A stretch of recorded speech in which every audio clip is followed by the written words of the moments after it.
Ah, there we go. Hello. It was kind of difficult to show the progress of something like the Pipecade, at least the video content of the system. So what I decided to do was actually set up Batocera on the Raspberry Pi 400 as well, just to show folks what I'm doing on the Pipecade. And if you're wondering what the Pipecade looks like, I've got two slides here that you can see. Here's where it's set up in my room. A bit difficult to see there, so I've actually got another one. This is actually in one of the places where I got most of the building materials, because the guys who helped me with some of the stuff, I just wanted to show them what I was up to, because I mean, why would anyone go and buy a whole lot of plumbing, right? And like wood and boards and things. And when I told them what I was up to, they were quite keen to see it, so eventually I just unpacked it there and let them goof around with it a bit, which was quite nice because it worked out as a nice test. A couple of things that I noticed was that most people have no idea how square gate controllers work. Everybody's trying to roll the controller along the gate to do quarter circle motion, so it was interesting to say the least. That, and obviously the very cheap sticks that I got are not conducive to abuse. That was one of the learning things, along with the fact that something like this isn't particularly stable if you're hammering at the controls, so it was an interesting experience nonetheless. But I took it there and they had some great fun with King of Fighters 98 and what. The nice thing about setting up the Pi 400 to show you everything, the fact that it's all on only one keyboard is very useful. It has an on switch and an off switch, and also the shield that's inside the Pi 400 underneath the keyboard does an extremely good job of dealing with heat, even if the machine's running at a higher clock speed. So if I go spacebar here, I think under system settings, you'll see I'm running a slight overclock. There. So this does say heatsink and fan, but I really think the heatsink for the Pi 400 does an extremely good job. And you can go up one if you really want to. But I'm quite happy with the performance at the moment, as it is. So yeah, that's very nice. The fact that you can set up something like that with the keyboard is very useful. I mean, literally now for a small games console, you have the keyboard that you need, the USB ports that you need, a power supply, and you can plug this thing into any old screen and you'll get things set up. On boot, I think one of the things that was just funny is trying to get to how everything works. So it's important to know that when you plug this thing in the first time and you don't hear sound, it's because you actually have to set up the output of sound through HDMI off the get-go. I thought I did something wrong, but the sound normally comes out of just the audio jack from the Pi 4. And in the case of the Pi 400, there isn't one. You can buy an add-on for one, but there isn't one as standard. So you have to set it up to work from HDMI. I also tested to see if you could run two HDMIs out of the Pi 4. To two screens, but it only recognizes one of them. I don't know if they're going to change that later or not. It's up to them. Anyway, the nice thing also is that like you can pretty much use any Bluetooth controller. So, for instance, I'm going to set up a PlayStation 4 controller that I have. I'll just quickly go there by controllers and Bluetooth settings. Pair a Bluetooth device, and then I'm going to hold the share and home button. Controller will start blinking. There it is, connected straight away, which is great. Alright, then I can use the circle button to go back, which is nice. So just going through a couple of things that I did. On obviously the Pipecade I showed the same, but it's nicer to actually see it full screen. So we'll start with my favorites, which is, where are my Mega Drive? Here they are. So Mega Drive, the nice thing is obviously you can scrape data and stuff, get videos for your games, excluding some. I saw that the Knuckles hack didn't have one, so I built my own by using just Kdenlive to edit something of a clip.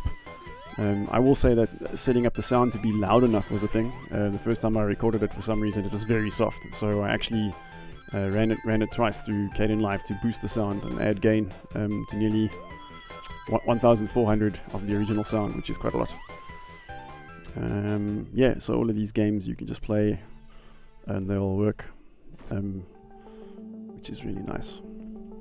Other than that, Thomas Wave is still a bit of a challenge. I managed to get some of the games working. I noticed that NeoWave, which I really wanted to work on here, is just it's nowhere near as nice as the PS2 version. So I just took it off eventually and left only Fist of the North Star on here, which I'm a huge fan of. So that was interesting. Another interesting thing was I figured out finally, even though I was looking for ways to change the way the emulators work, that one of my games, Real Bout Fatal Fury Special Dominated Mind, for some reason the music was a little off. It would always start a bit late. And this is interesting because this specific game has CD audio on it. So you have to actually make a bin in a queue file so that the game, or rather the PlayStation, knows where to start porting the music from. And for some reason the default emulator, and you can get to the settings for this by pressing the select button, which I didn't know. And if you go here by advanced system options, you can actually see the emulator settings up over there. Originally I was using DuckStation, and DuckStation doesn't deal well with this particular game, so using PCSX Rearmed fixed everything. I'll just show you now, at least when I run the game.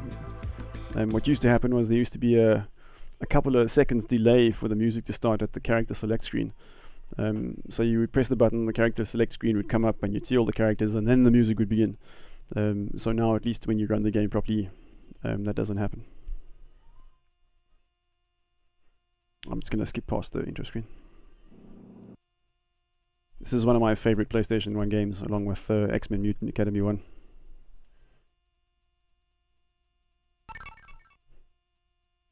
See, it's immediate. As soon as you see the screen start,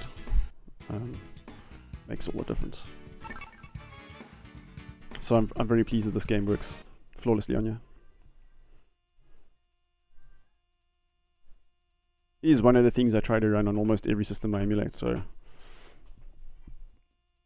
my PS1 Classic also has this.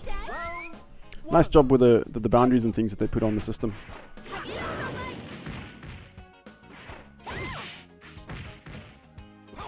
Alright, man, I hear you.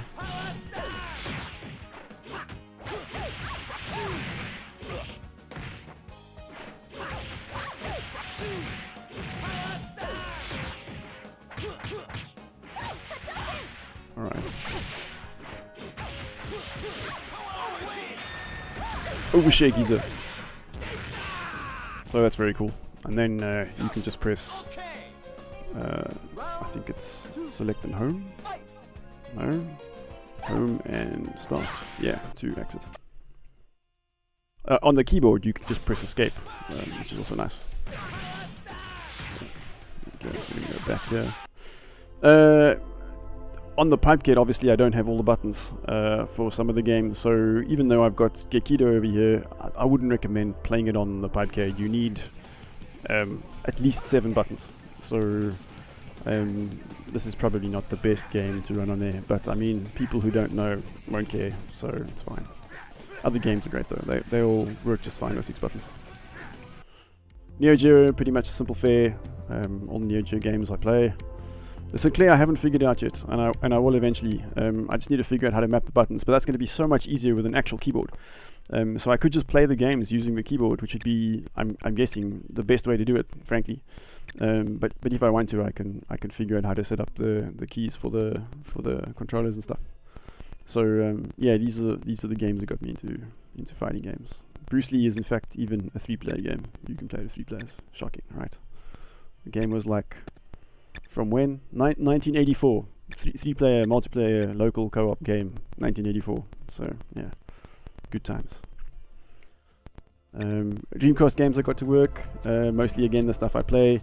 Mortal Kombat Gold, which is such a stupid game, but I love it. And then we're back to some of the Mega Drive stuff. Yeah, so I mean, I just wanted to show what this looks like using the capture device, the Roxio Capture device, just so that folks can, appreciate at least how things look when they're in the cabinet. Also, this is on a widescreen monitor, so you get bezels and things with this. Whereas on the Pipecade I'm using a 5:4 aspect ratio monitor, and I stretched the entire game to fill the screen, so it has a more arcadey experience, obviously. That's that, man. Guys, listen, enjoy your new year. You know, don't be silly, don't do stupid things. If you do stupid things at home. Stay safe, man. Happy New Year to all. Cheers.